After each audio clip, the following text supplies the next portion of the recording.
Welcome. It's Indisputable. I'm your host, Richey. Good to be with you. We have a lot on the agenda today, breaking down news of the day. My contributor, none other than Max Burns, TYT contributor, Rebel HQ creator, remarkable individual. Glad to have him on the show. Top story of the day.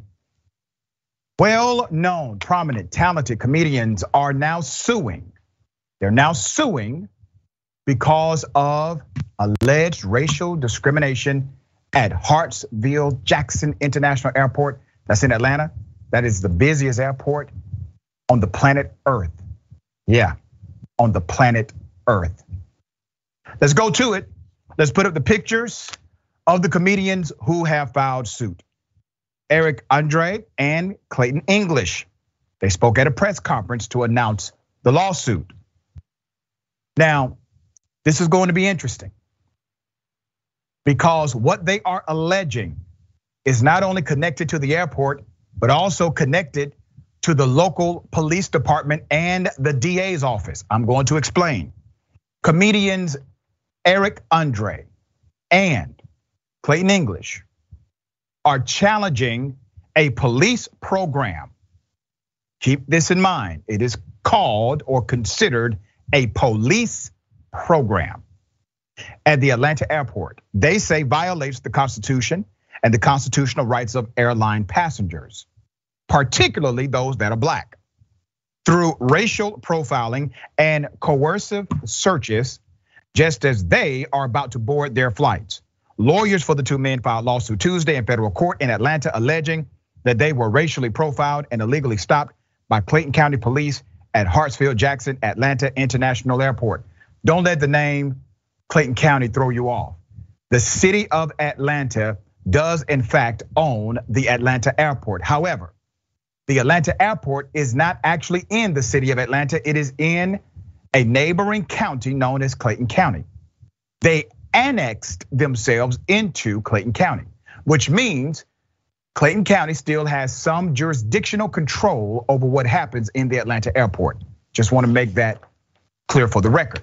Now let me put up the Clayton County Chief of Police because we've covered him before on this program due to the fact that this chief, his name is Kevin Roberts, actually had a cop who was under murder indictment train other officers on his SWAT team.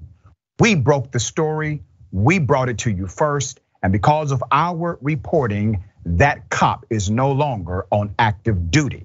He was indicted for murder of an African-American college student, but was allowed to continue to train the SWAT team in Clayton County. We covered it, he's no more. According to witnesses, that chief of police later called me a thug with a PhD. Thank you for the compliment, sir. There's more. The comedians, well-known comedians and actors say officers decided to single them out during separate stops roughly 6 months apart because they are black and grilled them about drugs, and other passengers watched. People were gawking at me and I looked suspicious when I did nothing wrong, Andre said in an interview, calling the experience dehumanizing and demoralizing. While the stated purpose of the program is to fight drug trafficking, the lawsuit says drugs are actually rarely found. Criminal charges seldom result, and seized cash provides a financial windfall for the police department. I'm going to break all of this down, and I'm going to show you how within their own records, it is clear that the program is adversarial to the US Constitution. Clayton County police officers and investigators from the county district attorney's office selectively stop passengers in the narrow jet bridges used to access the planes, according to the lawsuit. The officers take the passengers' boarding passes and identification and interrogate them, sometimes searching their bags before they board the flights. The lawyers say in the lawsuit, the police department calls the stops consensual encounters. However, that's not what happened. They also say these things are random, but in reality, the stops rely on coercion and targets are selected disproportionately based on their race, according to the argument from the attorneys. Now, I want to remind everyone there's already an issue here. According to the records from Clayton PD, all of these searches, they were given consent. Somebody said, oh, absolutely, go ahead and check my pockets, check my baggage, check my luggage. And then here's the irony. By the time you make it on the bridge to get into the airplane, you've already gone through what? Multiple security checks. You've gone through an x-ray machine. You've gone through a checkpoint. You've already been vetted. Maybe you've been searched. Maybe you've been wanted. There's more. Clayton County Police spokesperson Julia Isaac said the department does not comment on pending litigation. Police records show that from August 30th, 2020 to April 30th, 2021, there were 402 jet bridge stops. Do you hear me? 402 jet bridge stops, and the passengers race was listed for 378 of those stops. Of the 378 passengers, 211 were black. 211. And the people of color accounted for a total of 258 stops, or roughly 68 to 70%, according to the lawsuit. Those 402 stops resulted in 3, do you hear me? 3 reported drug seizures. About 10 grams of drugs from one passenger, 26 grams of suspected gummies from another, and 6 prescription pills without a prescription from a third, according to the suit. Only the first and the third person were charged. So let's do the math here. You're literally violating the constitutional rights of hundreds of people, primarily people of color. You're using the disguise of public safety, trying to find drugs here. And you all are finding damn THC gummies and somebody who forgot their damn prescription pills or their prescription script. That's it. Those 402 stops did something else. What did it do? It yielded more than $1 million in cash and money orders from a total of 25 passengers. All but 1 were allowed to continue their travels, and only 2, the ones who also had drugs, were charged. The lawsuit says 8 of the 25 challenged the seizures. And Clayton County Police settled each case, returning much of the seized money, the lawsuit says. So literally, you have an operation here, ladies and gentlemen, where people are getting their dollars taken away from them. Their dollars are being snatched away. And the police are saying, hey, we're gonna hold on to this anticipated evidence for maybe possible future prosecution. You could go on as we conduct our continued investigation, have a good flight.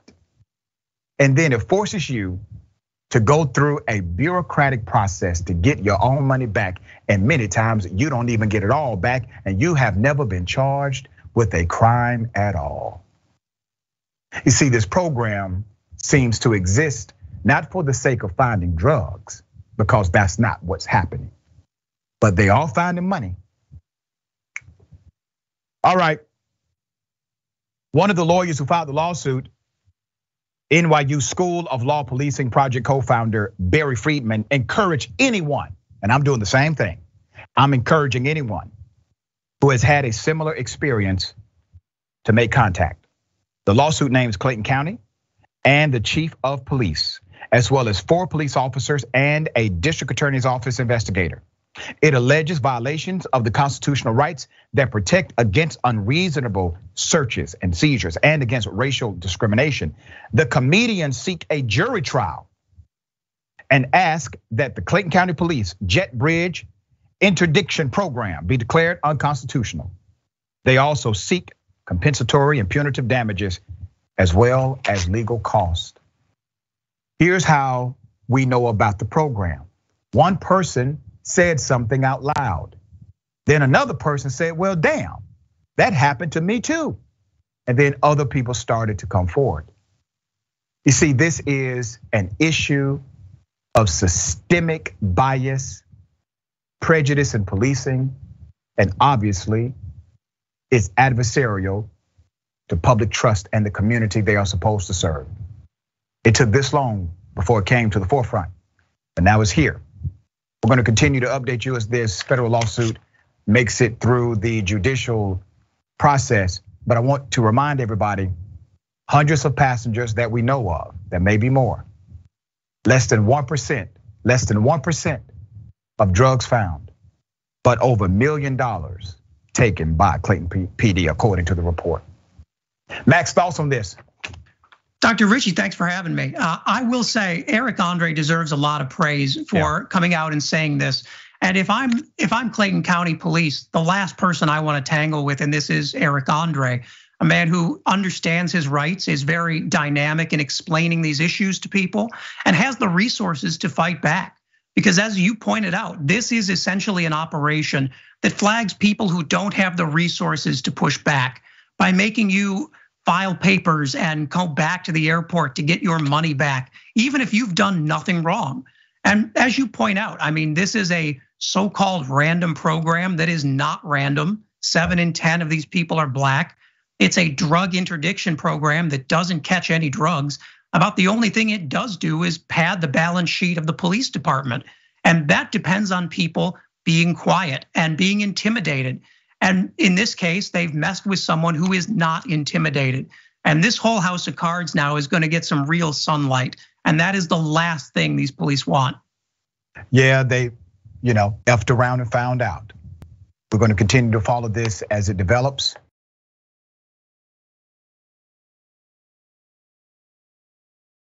All right, Herschel Walker, lying ass Herschel Walker, told a story about pregnant cows.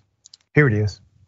As they've been saying, something is better somewhere else. And I'm here to tell you it's not. So I've been telling this little story about this bull out in the field with 6 cows. And 3 of them are pregnant. So you know he got something going on. But all he cared about is kept his nose against the fence, looking at 3 other cows that didn't belong to him. Now all he had to do is eat grass. But no, he thought something was better somewhere else. So he decided, I want to get over there.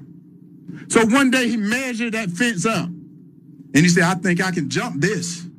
So that day came where he got back. And he got back, and as he took off running, he dove over that fence and his belly got cut up onto the bottom. But as he made it over on the other side, he shook it off and got so excited about it. And he ran to the top of that hill, but when he got up there, he realized they were bulls too. So what I'm telling you, don't think something is better somewhere else. This is the greatest country in the world today. Hold on, wait a minute, sir. I'm trying to follow the story here. So are you the original bull? And did you get the cows pregnant? Okay. He also did an interview with ABC News. Don't know why the hell he did this. Obviously his campaign hates him. Here it is. Did you ever have a conversation with this woman at any time about an abortion? No. Did you ever, to your knowledge, give money to pay for the cost of an abortion? No. Is she lying? Yes, she's lying. Yeah, she's lying. Yes, she's lying. And just to be absolutely clear, I know in the past you have said sometimes that there are things you don't remember. In this situation. Well, that was before, that was like, what, 20 years ago?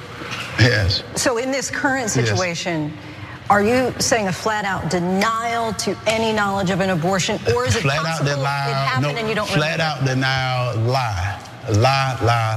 And what's sad about it, he had, what was it, a receipt and had a check and had all that. He hadn't shown anything. He hadn't shown me saying something about an abortion, and that's what's terrible. The same woman says that you have a 10-year-old son who you've only seen 3 times. Is that true? Well, that's not true. I've seen him a little bit more than that. But that's one of the things I don't get into because they make it difficult for me to see him. And that's one thing I say I won't do. When he's young, I'm not gonna sit there and make his life miserable. Wait a minute, hold on, brother. You being an absentee father is somehow better than you being a present father. If you were a present father, you would make his life miserable. You're blaming the mother for your own failure as a father, you're a real piece of work, sir. Here's the reality. Herschel Walker is a multimillionaire. Got money. He could have hired an attorney. He could have legitimated the child to himself. He could have made and should have made those efforts to be present in that child's life. He didn't give a damn. And he's only saying what he's saying now because he's running for political office, and it has become an embarrassment to him and his family, and a slight detriment to his opportunity for victory. That is all.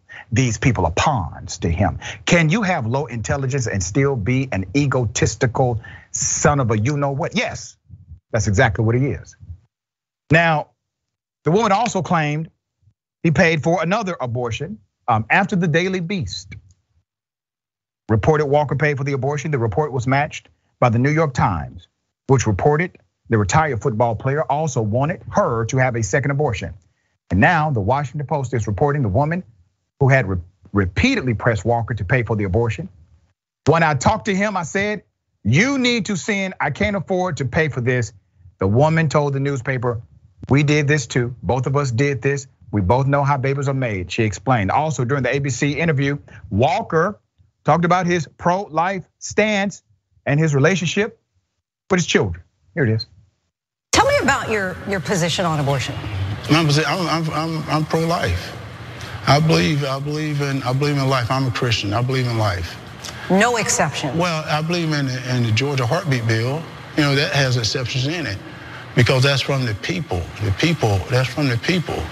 But for me, I believe in life. In the case of incest or rape, or the mother's life is at stake if she brings the pregnancy to full term. The Georgia heartbeat bill accounts for all that, and that's what I say. It's in a democratic process of the people, and that's what I've said. I said, guys, I believe in life. I'm a Christian. His oldest son, whose name is Christian, says his dad is a liar. I was silent lie after lie after lie. A conservative influencer with a large presence on social media says every member of Walker's family had begged him not to run in the first place. Christian says, though, that you're an absent father. Do you disagree?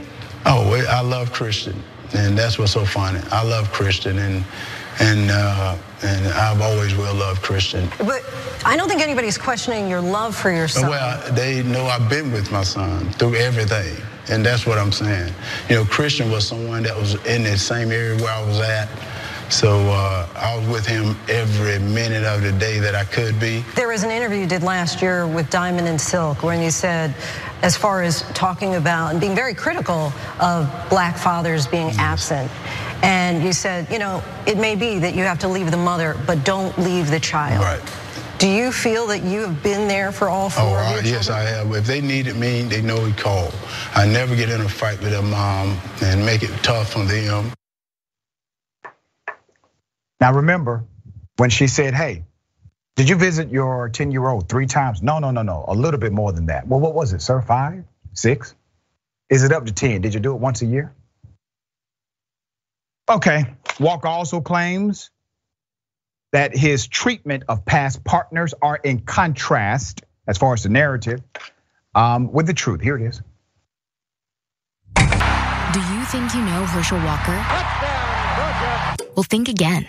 Listen to what his ex-wife had to say about him. His eyes would become very evil. The guns and knives. I got into a few choking things with him. The first time he held the gun to my head, he held the gun to my temple and said he was gonna blow my brains out. Yeah, he did that. Everybody knows it. Now here's the thing. I believe in a woman's right to choose. I will defend that right. I will proclaim that message until the day I die. Herschel Walker is a hypocrite. While he is secretly paying for abortions, he continues to make villains out of individuals who believe in a woman's right to choose. He calls women murderers who have engaged in a medical procedure that is between them, their doctor, and their God. This is the state of American politics. Guess what? Herschel Walker is now starting to surge in the polls again. The most recent polling data has him basically in a statistical tie within the margin of error of defeating current Senator Raphael Warnock. Max, thoughts on this? I'll be honest, I'm still kind of blown away that family values man Herschel Walker is comparing the women he's had children with and his children to livestock. Yeah. I mean, this is where the Republican Party is. It seems that the only exception Herschel Walker believes in is one to save the life of his political career. I mean, we've not seen a single member of Herschel Walker's family, not one, defending him or saying this is wrong, this isn't who Herschel Walker is. The only person who is defending Herschel Walker is Herschel Walker, to the point that his own campaign staff are leaking these stories to the press to try and stop him from making it to the Senate. That is something that should horrify voters. Yeah, and we had a story a few weeks ago of one of his own executives in the campaign saying, hey, this guy does not have the capacity to be a US senator. Well, we already know that. But the problem is you all know that and continue to take his check and work for this campaign while doing God knows what to the American people in the process. This would be a disaster if he becomes a US senator.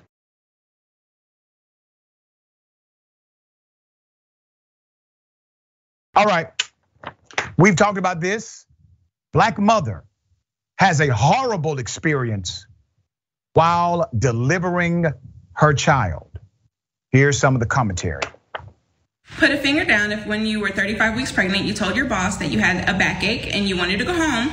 They asked you to wait an hour. So you go to the bathroom and you feel a slight pain in your stomach, but you think nothing of it until you get out of the bathroom and that pain has intensified by 500 times.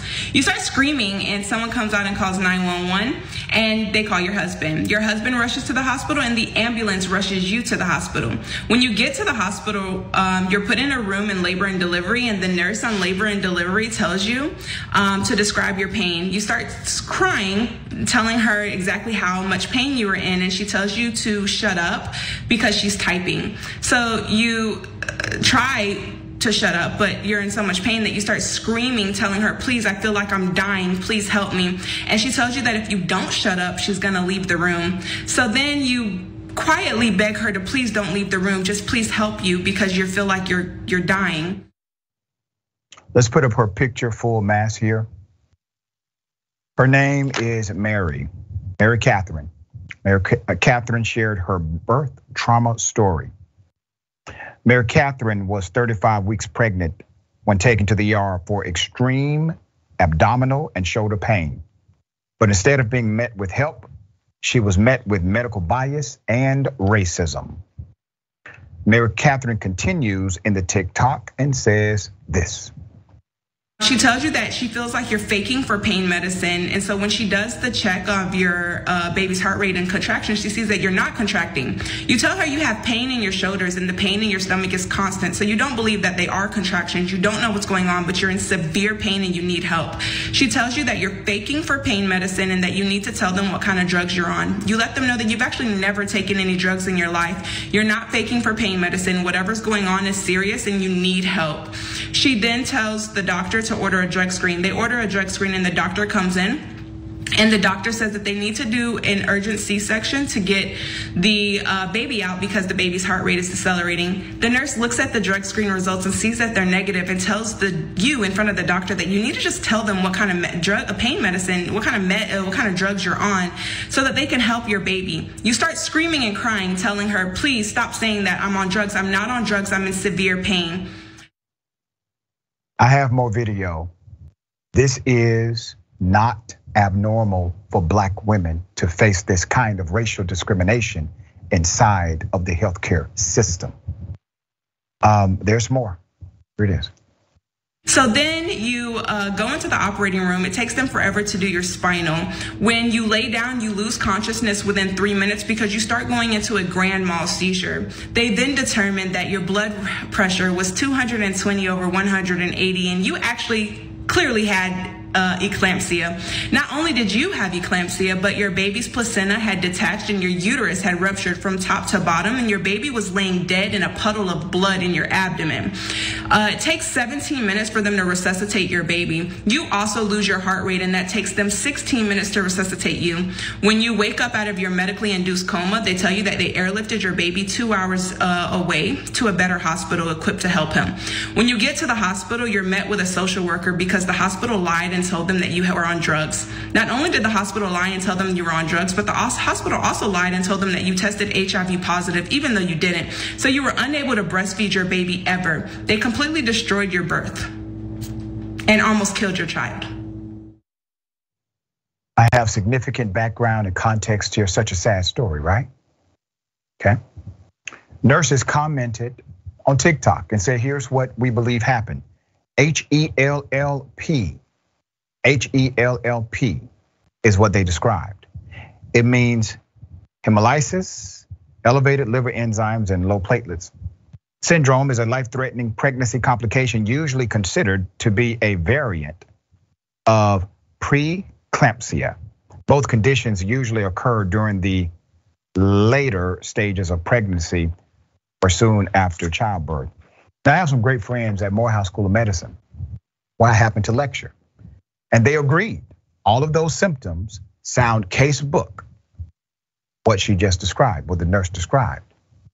Why is it that the medical professionals who accepted this mother refused to engage her as a patient and treated her like a criminal? There's more. The aftermath of the traumatic event is this. In the follow-up, TikTok, Mary Catherine shared that she sued and won 2 lawsuits against the hospital. The nurse lost her job within 2 to 3 weeks of Mary Catherine's childbirth, but it allegedly had nothing to do with her lawsuit. Her being fired came after the doctor filed a formal complaint against that same nurse. Gross negligence. Following the viral TikTok, Mary Catherine also shared an update to her son. Let's put him up. A true miracle. He's happy. He's doing well. He will forever be my miracle baby. He truly makes a determination to beat the odds. I pray that he's never again robbed of all he plans to contribute to our world. To this young child, you are already a hero. You're already a miracle. Greatness is written all over you. Let's talk about the mortality rates of Black women inside of our healthcare system in the United States of America. Black women are 3 times, yep, you heard me right, 3 times more likely to die from a pregnancy-related cause than white women. Multiple factors contribute to these disparities, such as a variation in quality healthcare, underlying chronic conditions, and structural racism, and also implicit bias, which you just got a glimpse of. The CDC has dedicated only 1 week to bring awareness to pregnancy-related deaths like this for Black women. Black Maternal Health Week is recognized each year from April 11th to 17th to bring attention and action in improving Black maternal health. Everyone can play a role in working to prevent pregnancy-related deaths and improving maternal outcomes. Here's the thing, CDC, let's go ahead and make it a month. While you're at it, make it a year. As a matter of fact, how about we just start making it a reality that Black women do not get treated like this in our healthcare systems, because you do have the power of purse and you have the ability to withdraw that funding from hospitals who engage in this kind of systemic, evil, racist, biased behavior. Utilize the power that you already have. So good, you had a board meeting and somebody said, let's give Black women a week. Let's say that we care. Do something.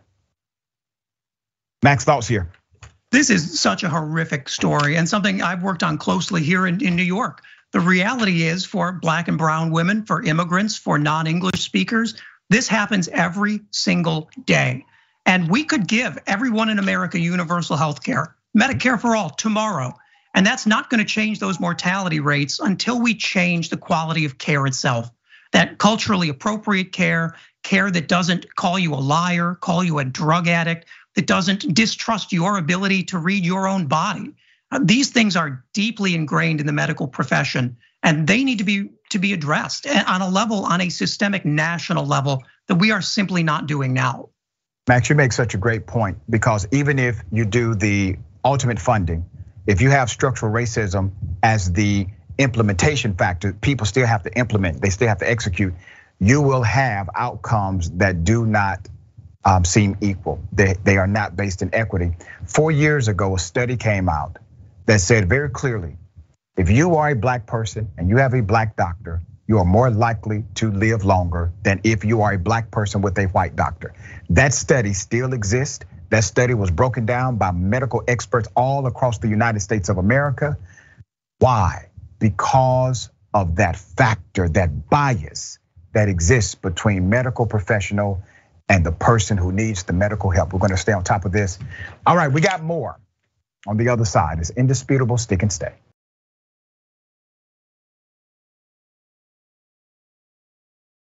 Welcome back. We have a lot of show left. Let me read some of these amazing comments. I'm pressed for time, so I cannot read them all.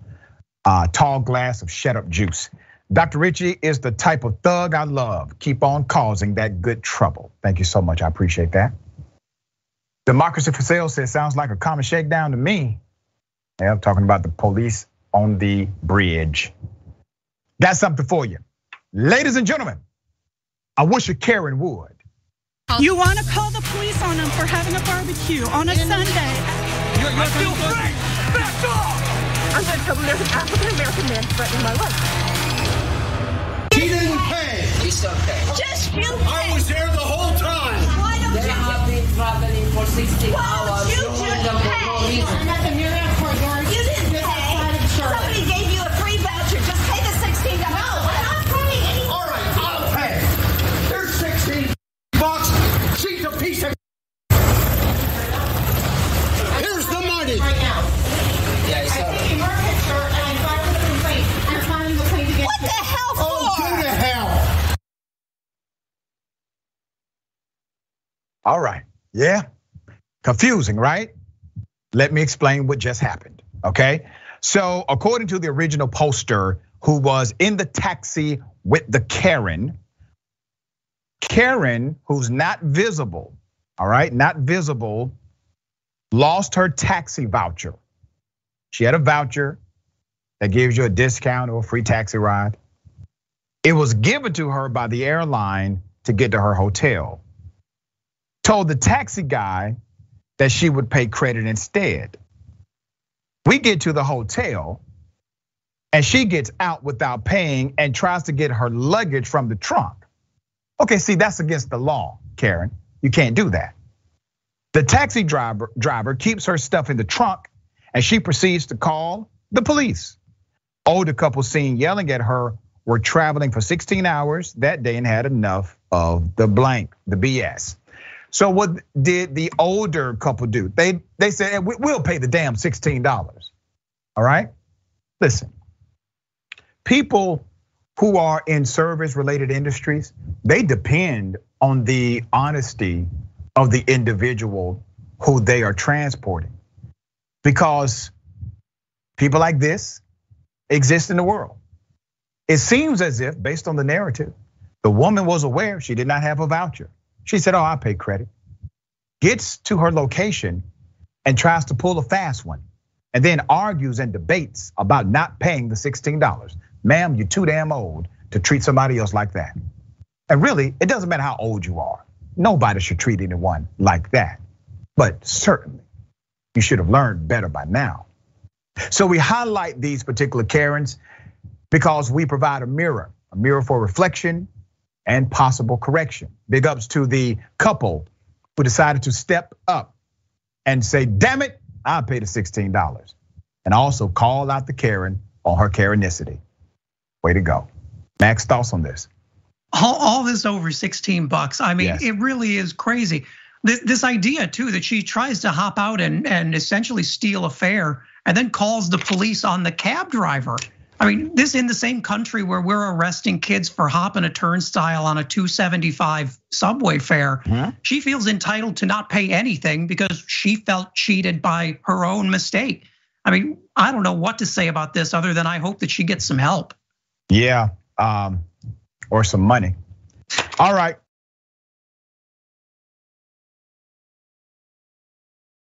because of a new book out there. That's Huffington Post reporter Andy Campbell's new book, We Are Proud Boys. Well, we have now more insight into the right-wing group, even a little explanation on how the group got its name.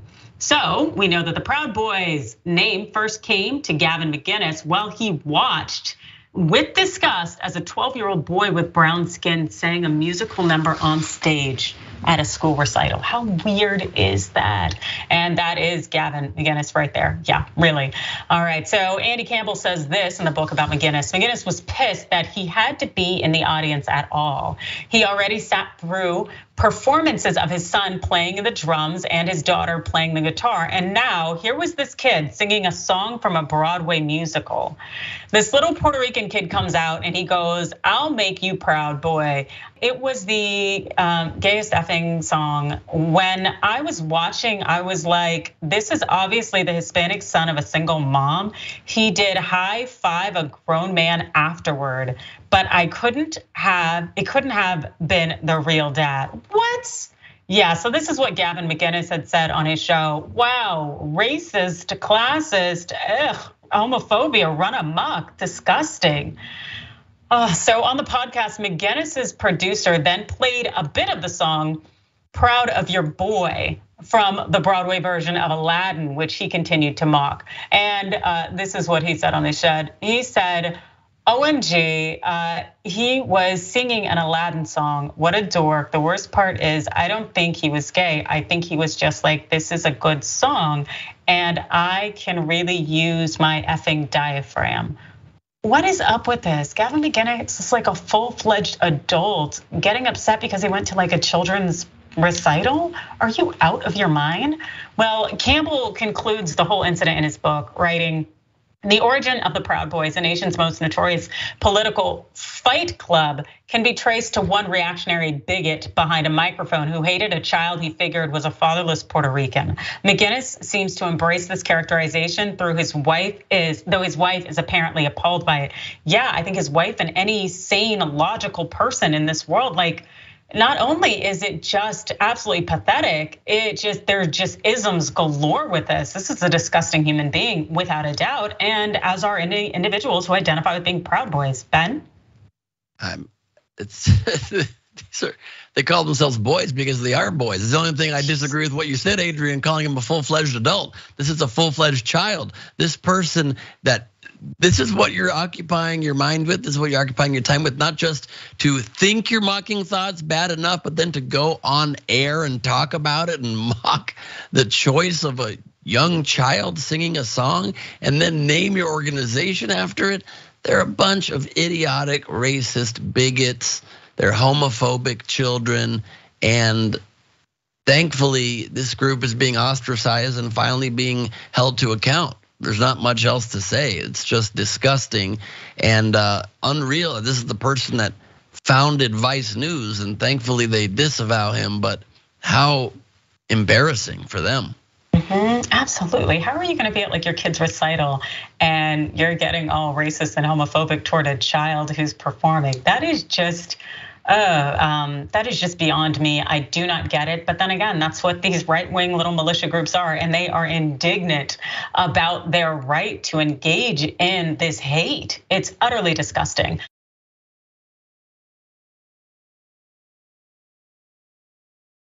Pettiness of police officers. Here it is. All right, so there's your stuff back there. And I wrote you 2 citations today. First one being special restrictions on lamps, which you can read that code, and it says no flashing lights shall be on a vehicle. And at that point in time, you had flashing lights on your vehicle. It's unauthorized. Well, under the Constitution, it's protected in the First Amendment. But I'm going to look into it. That's in Tennessee. Yeah, I'm going to look into it and see about West Virginia. Yeah. Free speech, you know? Yeah, it's not illegal to do that, to flash and warn, but it's illegal to high beam. Okay. And it is legal to have flashing lights on your vehicle, not being an emergency vehicle. Huh? I said I'll see. Okay. And I could take you to jail today for your unsigned registration card, but I just wrote you a citation for that. That's actually up to 6 months in jail. You think it's funny, sir? I'll take the ticket, sir. I know, but do you think this is funny? I'm allowed to laugh. I can laugh all I want. Go ahead and step out here for me. I didn't do anything. Sir, I'm asking you to step out the... Am I being detained? Yes, sir, you are. Step out of the vehicle. Are you serious? Place your hands behind your back for me. Are you serious? Yes, sir. Place your hands behind your back for me. Oh, man, you're serious, brother. I'm not your brother. Believe me, you're not. Yeah, I'll never be your brother. I'll never be your brother. Exactly. You'll never be my brother. But be careful. I don't want to be your brother. This is Corporal J.D. Ellison, and he must be respected. How dare you chuckle at my funny ass? All right, the guy is William Inacone. He got 2 citations before being detained for, as you saw, laughing. Now the pettiness gets even worse. Here it is. Guy flashing these lights, warning everybody you're sitting there. I'm going after him. That was pretty stupid, wasn't it? What's that? Flashing your lights at everybody to let them know that law enforcement was sitting there running radar. Is that what I did? Is that a crime? Yeah. It is? I didn't know that. You got your license registration proof? Yeah, I do. Why would you do that? The insurance, I didn't look it up on my phone. I don't think I got the actual card yet, but let me see. Yeah, I'm sorry. I didn't know that was a crime. I didn't know that was. Yeah, you can't high beam people at any time in the daytime or nighttime. I didn't know that. I'm sure I could articulate some other kind of driving charge in there for doing that too. That's pretty crappy. All right, now after he was detained, here it is. No, just be careful. Don't jerk away from me. Just be careful. Don't jerk away from me, sir. Just be careful. Don't jerk away from me. My wallet is in the car. Okay, I don't want you to jerk away from me right there. I was going away from the traffic. No, I was putting you in front of my car. Okay. Which is away from traffic. You're arresting me for laughing. No. I didn't do anything. I'm arresting you for unsigned registration. Okay, all right, that's fine. Okay, so stand right there.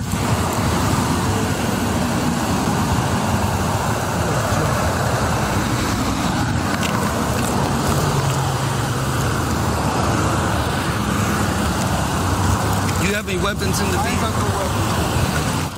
All right. I guess I'll see you in court.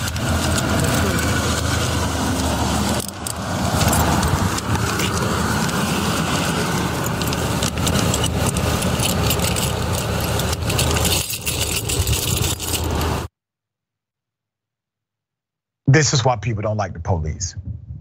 Put up the picture here, okay?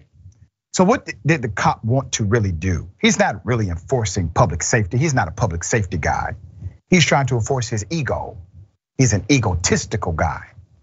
Dash cam still of Corporal J.D. Ellison of Nicholas County, the Nicholas County Sheriff's Department, and the motorist, all right? Thankfully, after speaking with the prosecutor, CP Ellison let William go. So literally this guy calls it in, says, hey, he did A, B, and C, I'm taking him to jail. Prosecutor said, why? Why are you taking him to jail? And he was forced to let him go. Here's the citation William was given. Yep, there it is, unsigned registration card. You know what that means, ladies and gentlemen? He actually had his registration on his phone. He had a registration card, okay? But the cop wanted to be a jerk. Attorney Bryan's comments on the citations in a blog post. Corporal Ellison shamefully gave this man a ticket for 2 alleged violations, at least on paper, which are allegedly having an unsigned registration card, a card, which is total garbage, as well as an alleged special restrictions on lamps, which was a frivolous charge meant to fabricate the non-existent crime of warning fellow Americans. So remember, what is this about? You ever been driving and somebody flashes their high beams to let you know there's a police officer in the direction that you're going? I do it all the time. If I see the police, I'm gonna let you know, okay? There's no statutory code against doing it. That is not a crime. It's, to me, being a decent person. All right, slow down if you're speeding, put your seatbelt on if you don't have it. So the attorney Brian, goes on to say William actually went to court as directed. William went to court yesterday in the magistrate court of Nicholas County. He represented himself. He was being prosecuted by a prosecuting attorney from that county with the matter presiding before Nicholas County Magistrate Judge Michael Hanks.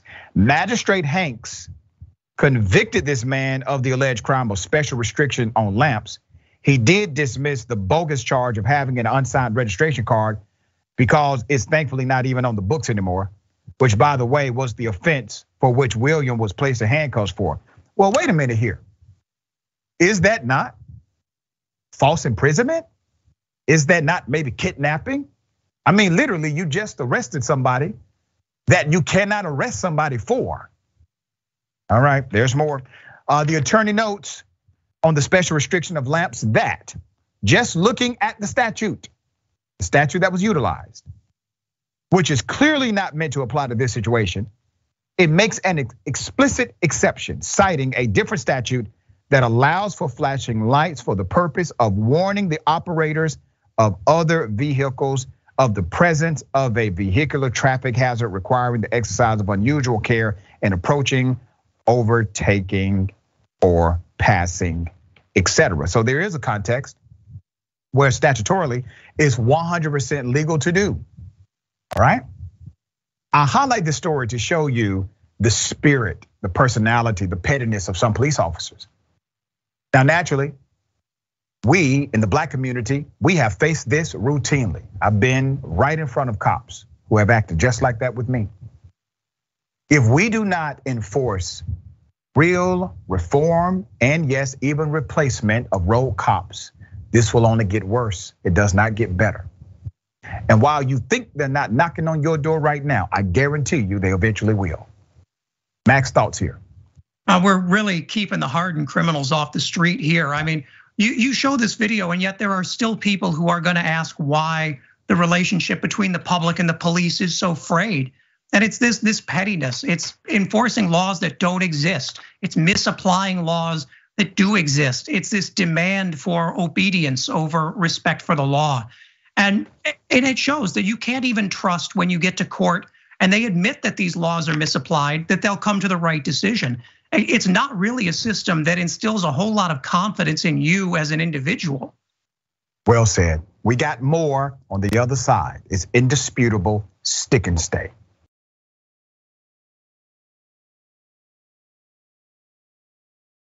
Okay, imagine being so racist that somebody saying Black Lives Matter infuriates you. And if you see a sign inside of their house, you need to now penalize them because of how racist you are. Okay, let's do this, all right? Let's put up the picture of this woman who was targeted by her HOA. Now, I've gone on record before, and I stand by what I said. HOAs are spawns of the devil. The HOA has come after this white female in Olympia, Washington. She is now facing a financial penalty, a fine, for a Black Lives Matter sign, not in her yard, inside of her house, inside of her home. Her name is Shirley Paveo. Her homeowners association called a Black Lives Matter sign a violation of the Lost Lake Resort community policy. However, she said she has become a target of a policy that is not legal. Paveo has until Saturday to remove the sign or be fined. So the previous board, and let's put up the Black Lives Matter sign here. The previous board wrote up a new rule limiting what people can have on their homes, the outside of their units, what you could have in your yard, what type of signs, nothing political, so immediately remove my sign, Paveo said. She then placed the sign on her living room wall inside of a house. And that was the end of it until she received another complaint from the board. Okay, wait a minute. She placed the sign inside of her home where she actually does have constitutional rights. You do realize the police can't even go up inside your house without a search warrant signed by a judge. That's a protected space for you. They can't even connect to your what's called a curtilage, which are extensions of your home. They can't even go on those without some level of suspicion or warrant. But the HOA gets to bypass all of that, go inside of your house, regulate you for what you do inside of your home, and then give you a financial penalty for what you decide to do with the sign inside of your house. Damn shame. She received an email outlining how homes cannot have signs or flags supporting or opposing political candidates, social movements, humanitarian causes, or religious beliefs. And it applies to signs outside of the homes, as well as anything displaced from inside a window facing outside that can be seen from the roadway or neighboring units. The sign has been a point of tension in the very rural neighborhood for more than 2 years. There was an outroar in the community. Specific people started complaining. They wanted it down, Paveo said. That's despite neighbors appearing to be in violation themselves. At one home, a Trump doormat can be seen on the ground. At another, a thin blue line flag was noticeable. All right, so let's get this right. They are okay with Trump signs or something that signifies their support of Trump. They're okay with Blue Lives Matter. They're not okay with the Black Lives Matter sign inside of your house. Now, imagine this.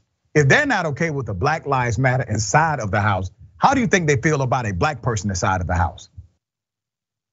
There's more. We reported on a similar story, it's a similar incident earlier this year where a lesbian couple in North Carolina were told by their HOA to take down their sign as well, once again, inside of their homes. And I want to remind everybody, all of these folks who are going around saying, no, stop saying Black Lives Matter, all lives matter. This is not about race. This is about how we treat each other. You know, when Kanye and Candace did this, the all lives matter didn't say a damn thing. They didn't stop Kanye and Candace and say, whoa, wait a minute, all lives matter, Kanye and Candace. Reason why they never made a fuss about this white lives matter debacle, this shirt that really was an adverse point to the movement of Black lives. The reason why the all lives matter crowd did not say anything is because the all lives matter crowd is the white lives matter crowd, and they are antithetical to the movement of Black lives. That is the reason. They're the same people. All right, Max, thoughts on this? Well, this is, to me, not surprising at all. I mean, Washington State, a state that enshrined white supremacy in its founding constitution, a state that passed laws banning Asian immigrants from owning land. Yep. It's not surprising to me they're still hassling people over Black Lives Matter now hundreds of years later. What does shock me here, though, is that this individual has stood up and actually, as we said earlier with Atlanta Airport, it's about standing up and not being bullied. And you see that when you stand up like this, you have a lot of allies, and that these people can't do anything but threaten you. And it's good for her for standing her ground on this. I want to echo that point and say something directly to Miss Shirley. I hope somebody gets this segment to you. I'm happy that you are an ally. I'm proud of the efforts, and I'm thankful for your leadership. Continue to fight the good fight. You know what's right. You know what's in your soul. You know what to do.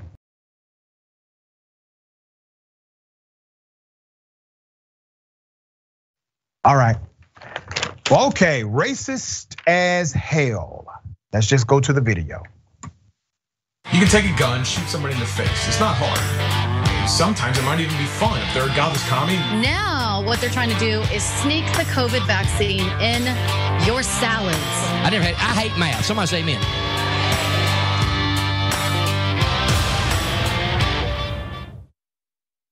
So what's the thinking behind this? That race is a social construct? Hardly. It's elimination of white people, even from our own history and our own fairy tales, while blacks glory in a heroic, all-black fantasy past and an all-black high-tech fantasy future.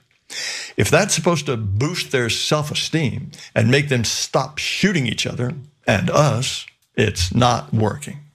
Or is it supposed to demoralize whites, make us think we were bit players in history and have a meager future?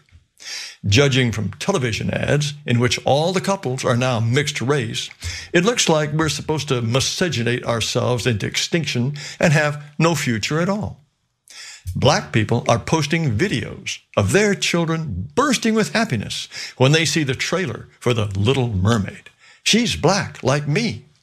What about the little white girls who say, "Daddy, that's not Ariel"? Who cares about them? They can't have their own stories. This is all part of the sick and sickening adoration for blacks and loathing for whites we see everywhere. When you are accustomed to privilege, equality looks like oppression to you. Let's put this picture up full mass here. Now, you are looking at Jared Taylor, okay? And we covered him before. Let me remind you of that coverage. Here it is. Growing up, I was 8 or 9, and I lived in a very wealthy part of St. Louis, like a rich county that was predominantly white. And then they did inner city busing from East St. Louis into this. Oh my. Oh my. Black people. So here's the reality. He's feeding you lies. And I'm talking to the people that may think there's an iota of truth to what he's saying. He's feeding you lies. And there are some individuals who are listening. As a matter of fact, more than some.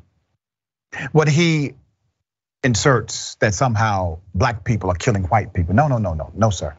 White on white crime is a problem. It's at 87%. That's a problematic statistic for you all. And I know that people will push back and say black on black crime. Well, remember, blackness did not have anything to do with the crime. 94% is the number you should think about. 94% of violent crimes are committed by individuals that are at or below the poverty line. Did you know that? But we never contextualize it in such a way. We should. Now, let me read something since he is really upset about fictional characters being played by black actresses. He's upset about how white people are no longer represented in the media. Major media outlets, this is from the Washington Post. Major media outlets routinely present a distorted picture of black families, portraying them as dependent and dysfunctional, while white families are more likely to be depicted as sources of social stability. That's according to a report released by Color of Change, a racial justice organization, and Family Story, an advocate of diverse family arrangements. So while this cat is so racist that he believes black people should not be allowed to play fictional characters that were historically played by white actors and actresses, still in the media, the reality is white people are still represented as good and many black folk as bad. That's the reality of our current construct. We're trying to change that reality. We're attempting to make transformation in this societal construct, but people like that, they want to do what? Conserve it. That's why they're called conservatives. All right, Max, thoughts here. Oh, this guy is talking about how a black mermaid is a fantasy black past. And I'm just thinking, as opposed to what? All of the white mermaids that are real? Right. I mean, he's talking about how there's not going to be any white Little Mermaid for girls to look at. You can buy it right now. It'll be right next to the movie on Disney Plus. None of this is going away. His concern is that these stories finally have to share a stage with people who come from different walks of life than him. And it's absurd. I mean, he's spending his time arguing about the race purity of mermaids. You can't make this up. No, you can't, but it shows you what's happening in this world, in this society, and that is the reason why we have to do what we do. All right, it's a sad thing, but it is the right fight. We got more on the other side. It's indisputable, stick and stay.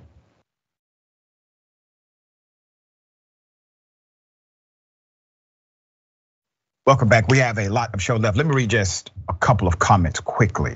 All right, very quickly. Mo Fury says he probably doesn't like his leather wallet because it's black and touching his money. That's funny. Okay. And Gomez 420. HOAs are Karens in charge of your house. That's right. All right, here we go. Brett Favre, welfare king, says they're lying on him.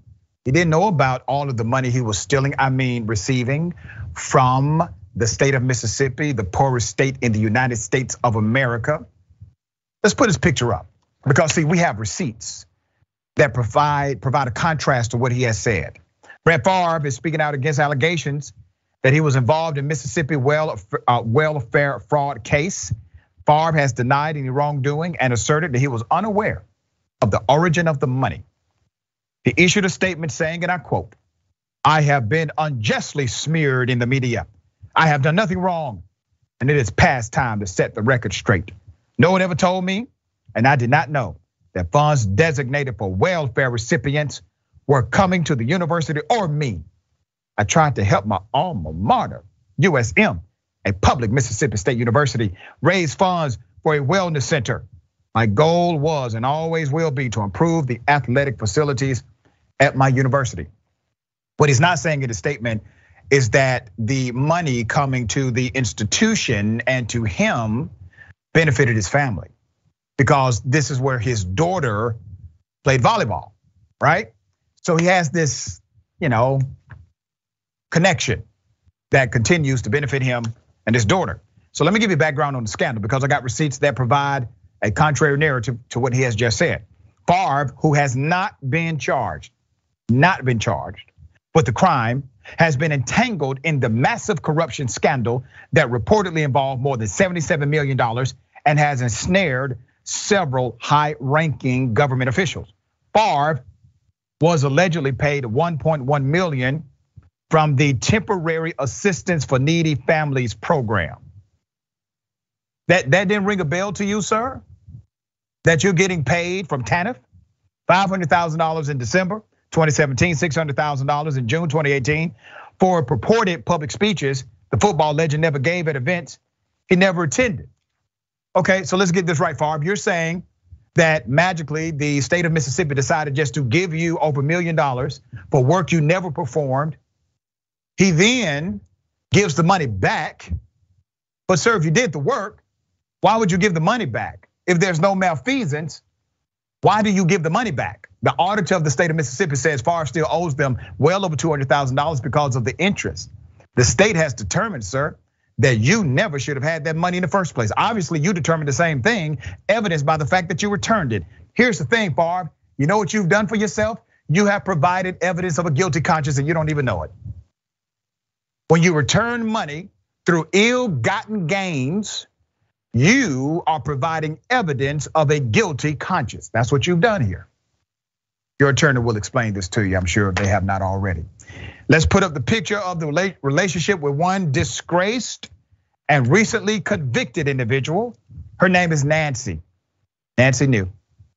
Nancy is a nonprofit director, and one of the welfare scheme's principals was thrust back into the spotlight last month when text messages that we reported on, exchanged between the two, were made public. That's Nancy. Nancy is a welfare queen. Now, you see the text messages. Here's a reminder. Favre says, and I quote, "If you were to pay me, is there any way the media can find out where the money came from and how much?" Whoa, let's stop it right there, Favre. Wait a minute, Favre, did you not say in your statement, sir, "I have been unjustly smeared in the media, I have done nothing wrong, and it is past time to set the record straight. No one ever told me, and I did not know that funds designated for welfare recipients were going to the university or me"? You said you didn't know, but you're asking the chief co-conspirator, hey, can they find out where this money is coming from? Can the media figure this out? There's more. Nancy says, this is her statement, "No, we never have had that information publicized. I understand you being uneasy." Uneasy about what? What is he uneasy about? If it's an on record up and up transaction, why is he concerned about these things? She says, no, we have never had that information publicized, which means what? They've done it before, ladies and gentlemen. They have pulled this scheme before. That's what this answer means. No, we have never had that information publicized. I understand you being uneasy about that though. Let's see what happens on Monday with the conversation with some folks at Southern. Maybe it will click with them, hopefully. Favre says, okay, thanks. Nancy says, and I quote, wow, just got off the phone with Phil Bryant. I'm gonna explain who that is. He is on board with us. We will get this done. You know who Phil Bryant is? He's a former damn governor of the state of Mississippi. I wonder how much he got paid. Because you know good and damn well he did not do it for free. Favre responds, awesome. I needed to hear that for sure. I mean, he's excited. Listen, Favre is just celebrating. It's like a touchdown. I get to steal some welfare money. Media won't find out about it. We get these millions in. The former governor is involved. I'm good here. I'm gonna say this. Every time I do a Brett Favre story, your fans start coming at me. So I don't give a damn about how many touchdowns you threw. I don't care about your athleticism. I'm telling the truth. Shame on you for stealing money from welfare, individuals that should receive the welfare that they paid into. These are people that need the money. You took money from the poorest state in the entire country. And you expressed no remorse. You didn't even throw the other people under the bus who have already been convicted of stealing money that you were in relationship with. No words for them, huh? There were also text messages. Let's put the former governor back up here. Between former Governor Phil Bryant pushed to make NFL legend Brett Favre's volleyball idea a reality. Remember, that's the program his daughter was a part of. Just let Brett Favre, Bryant texted nonprofit founder Nancy in July of 2019, within weeks of Davis's departure. Can we help him with this project? We should meet soon to see how I can make sure we keep our projects on course. Okay, there's more. When Favre asked Bryant how the new agency director might affect their plans. Now, why is he posing this? He's posing it because he's concerned that the new director may not be down with the conspiracy. So Favre poses a question to the former governor about the new director and how it may affect the plans to fund the stadium. But the governor, the former governor assured him, and I quote, I will handle that. Long story short, but had to make a change, but I will call Nancy and see what it will take. According to the filing and a text Favre forwarded to Nancy New, who has been considered one of the chief co-conspirators in this criminal enterprise, and she does now have a conviction on her record. You know why this story is so damn infuriating? You know how many black women they arrest for $400? Misuse of the system, they call it. They want to literally create a federal case out of pennies when it relates to black people. But Favre, here we go. You know how many other NFL players have been caught up in various scandals? And they went to jail, they got charged. Not Brett Favre. Max, thoughts on this? Well, I'll tell you, there's a rule that applies to most normal people that ignorance of the law is no exception. And if you take $1 million from someone and don't ask any questions, that doesn't make you innocent. That makes you stupid. And now, I mean, you look at these messages, Brett Favre is certainly asking a lot of really specific questions for someone who had no idea what was happening. Yeah, I mean, at some point in the text message, you should say, what's all the secrecy about? This is on the up and up. I mean, what's the problem here? All right, but he never asked that, never posed that question. We got more on the other side. It's indisputable, stick and stay.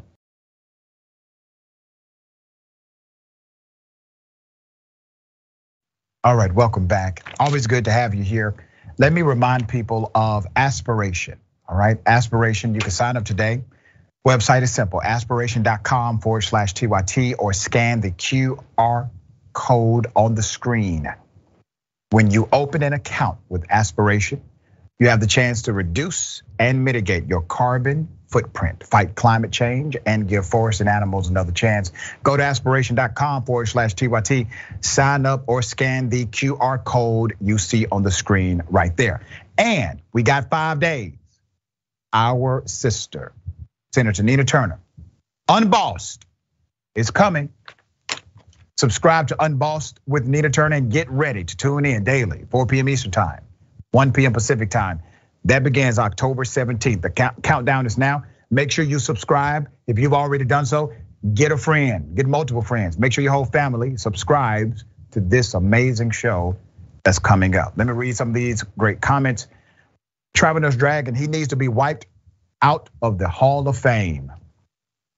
For starters, right? Okay. Let's go to Jax Drax again with the victim complex BS, talking about Favre. All right. Oh, I had no idea that anything was wrong here, even though my text messages provide consistent proof that I knew something was wrong here. And I returned all the money and never did the work. All right. Here's the thing. People keep saying they're good cops. I hear the narrative all the time. There are more good cops than bad cops. Okay, I'm going to give everyone an opportunity to prove it. Those who work in private sector or government sector, I now have a way for you to contact us at Indisputable so that we can uncover and highlight what's happening around this country and bring justice where justice is not. Let me remind you of some of the stories you have helped us break. Indisputable, exclusive, no other news agency has this video, nor this story. Let me first put up a picture of a young lady who was violently arrested by the police, profiled by cops. She did nothing illegal, no charges, nothing. I have a private investigator and an attorney headed to that prison this weekend. Now, these cats are not to be played with. If you decide, I'm talking directly to the prison director, if you decide to play games with them, the public relations and legal nightmare coming to you will be well earned. Can you give us an update as to the status of your brother, the medical care he's receiving now, and the representation he currently has? I visited Mr. Gunn yesterday after I was not entering to the prison. They called me and let me know to come back and visit him. That's just the tip of the iceberg. So here's what I want to do. I'm going to provide you with how to get in touch with me.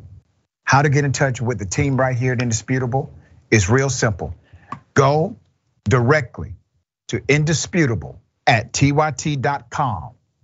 This is where you submit your tips for Indisputable Investigates. Indisputable at TYT.com. Once again, Indisputable at TYT.com.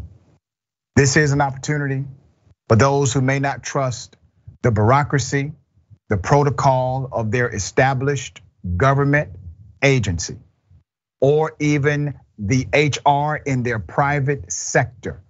If there's injustice, if there's malfeasance, if there is racism, if there is bigotry, I want to know about it. Now, to the police officers specifically, you keep saying that there are more good cops than bad cops. You tell me all the time that you're one of the good people. You're one of the good cops. Prove it to me. Prove it to me. Now, many of you, I'm talking to police officers specifically, you are afraid of the police. I am not. Send me the information. Max, thoughts? No, I think that's absolutely right. And I think the more people start to speak out, the more we will find that these walls of intimidation and these walls of oppression fall down. And the best thing people can do is use that voice while we still have it. Well said, dear brother. It's a pleasure, man, having you on the show. I appreciate your commentary and your spirit. Tell people how they can follow you, check out your great work. You can follow me at Rebel HQ and on Twitter at DMaxBurns. And thanks so much for having me, Dr. Richey. Thank you, man. Looking forward to having you back. All right. Remember, take care of yourself, take care of each other, take care of the planet. Remember, the truth is always indisputable.